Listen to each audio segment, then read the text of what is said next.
अब तक हमने वायुदाब पेटियों व स्थायी पवनों का अध्ययन किया। स्थायी पवन अर्थात ऐसी पवनें जो साल भर एक ही दिशा में प्रवाहित होती है, जैसे कि व्यापारिक पवनें, पछुआ पवनें, ध्रुवीय पवनें, इनका हम अध्ययन कर चुके हैं। आज हम अध्ययन करेंगे टेम्परेरी विंड्स या फिर सामयिक पवन का।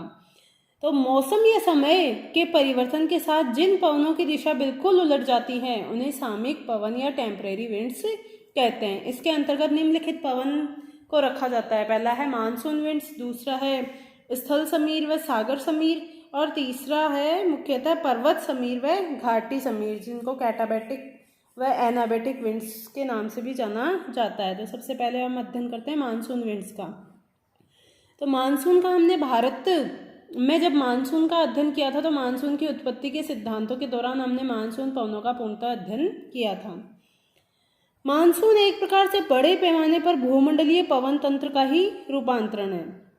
सूर्य के उत्तरायण होने के साथ उत्तरी गोलार्ध में उपोष्ण कटिबंधीय उच्च वायुदाब की पेटी व तापीय विषुवत रेखा उत्तर की ओर खिसक जाती है। तापीय विषुवत रेखा किसे कहा जाता है?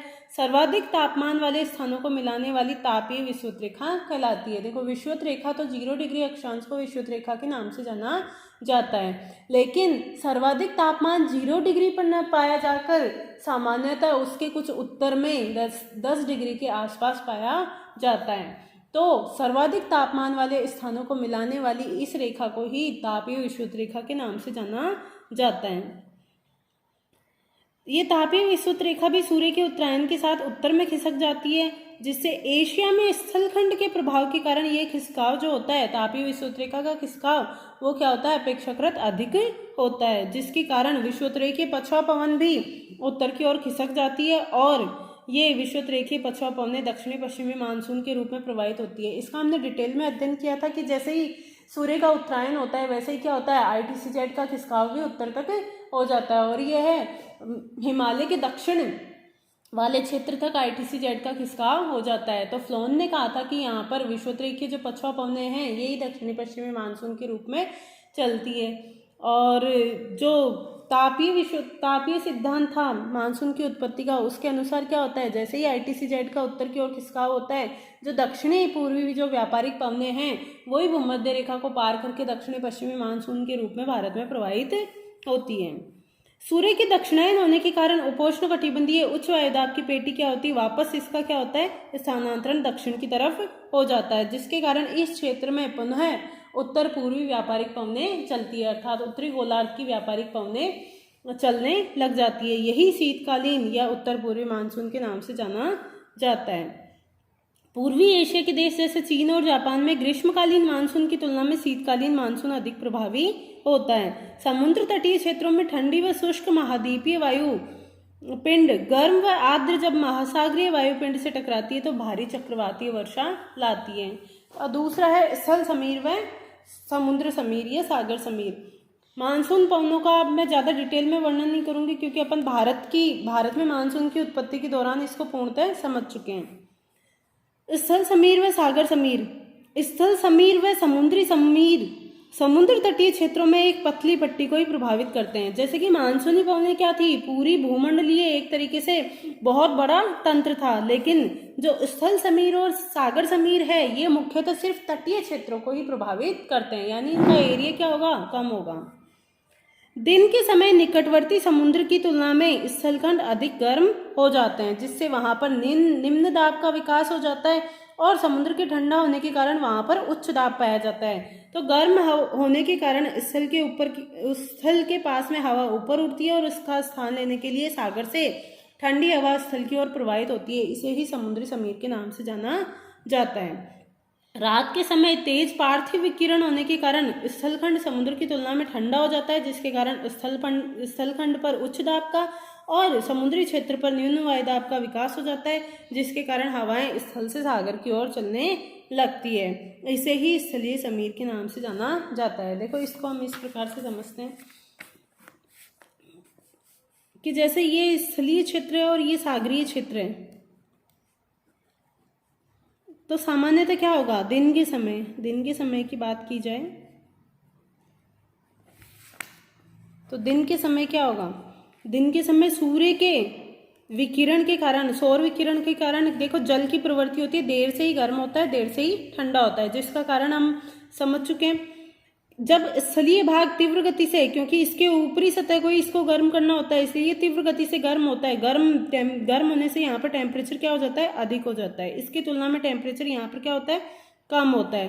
तो टेम्परेचर अधिक होने के कारण यहाँ पर क्या होगा, जो प्रेशर है, प्रेशर वो क्या हो जाएगा, बहुत ही कम हो जाएगा, यानी वायुदाब क्या हो जाएगा, कम हो जाएगा। जबकि इसकी तुलना में यहाँ पर वायुदाब क्या होगा, अधिक होगा। और हवाओं की प्रवृत्ति क्या होती है, अधिक वायुदाब से न्यून वायुदाब की ओर प्रवाहित होना। तो हवाएं किधर से, जो सागर है, सागर से स्थलीय क्षेत्र की ओर चलने लगेगी। ठीक है, क्योंकि स्थलीय क्षेत्र गर्म है, तो गर्म होकर हवा किधर होगी, ऊपर की ओर उठेगी। तो इस प्रकार से हवाओं का एक क्रम पाया जाता है। तो जब हवाएं दिन के समय सागर से स्थल की ओर चलती है, तो हवाओं को उसी नाम से जाना जाता है जहां से वो पवन चलती है।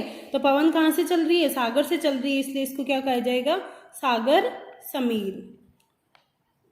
समीर देखो, तीन चीजें होती है, एक तो होती है विंड, एक होती है ब्रिज।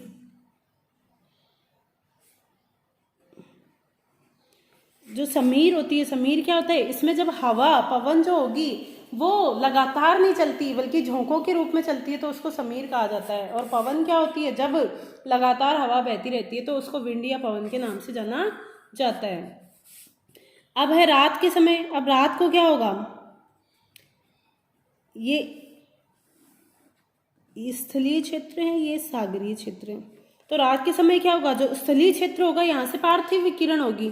पार्थिव विकिरण यानी जब सूर्य से एनर्जी पृथ्वी प्राप्त करती है, तो पृथ्वी क्या करती है, उस एनर्जी को पार्थिव विकिरण यानी दीर्घ विकिरणों के माध्यम से वापस अंतरिक्ष में छोड़ती है। तो पार्थिव विकिरण की मात्रा अधिक होने के कारण ये इस क्षेत्र का टेम्परेचर क्या हो जाएगा, कम हो जाएगा। इसकी तुलना में जो सागरीय क्षेत्र है वो देर से ही गर्म होते हैं, देर से ही ठंडे होते हैं, तो इनका टेम्परेचर इसकी तुलना में क्या होगा, अधिक होगा। तो यहाँ पर स्थलीय क्षेत्रों में टेम्परेचर कम होने के कारण जो प्रेशर होगा, प्रेशर वो क्या होगा, वायुदाब बहुत ज्यादा होगा। और इसकी तुलना में, स्थलीय क्षेत्रों की तुलना में सागरीय क्षेत्रों का तापमान अधिक होने के कारण प्रेशर क्या होगा, कम हो जाएगा। और हवाओं की प्रवृत्ति क्या होती है, उच्च वायुदाब से न्यून वायुदाब की ओर प्रवाहित होना।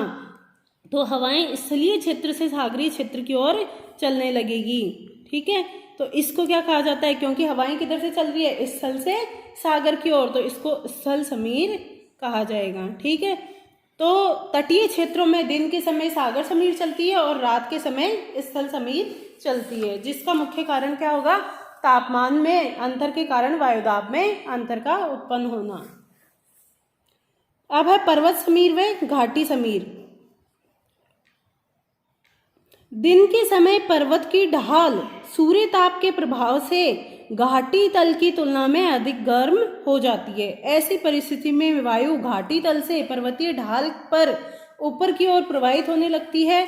इसे ही घाटी समीर कहा जाता है, क्योंकि ये हवाएं किधर उठ रही है, ऊपर की ओर उठ रही है, इसलिए इसको एनाबेटिक विंड के नाम से जाना जाता है। घाटी समीर यानी एनाबेटिक विंड। देखो इसमें क्या होता है,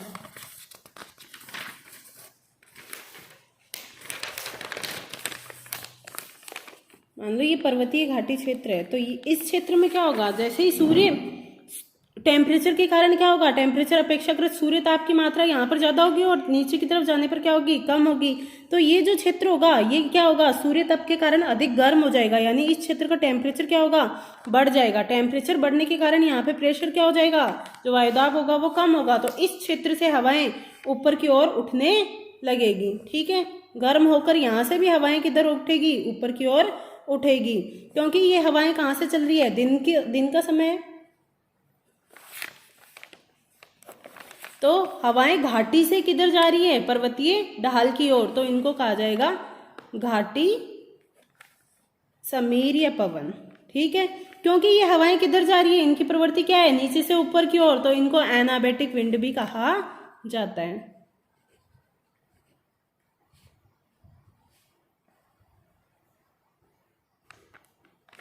ठीक है, दिन के समय। अब रात के समय क्या होगा, रात के समय क्योंकि ये पर्वतीय जो ढाल है, जो पर्वतीय ढाल है,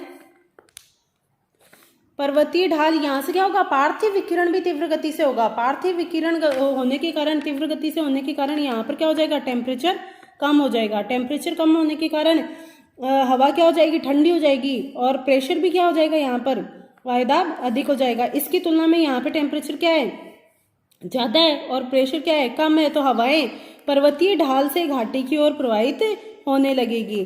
और दूसरा कारण इसका ये है कि यहाँ पर हवाएं क्या हो जाती है, ठंडी हो जाती है, और ठंडी हवा की प्रवृत्ति क्या होती है, नीचे की ओर बैठने की होती है।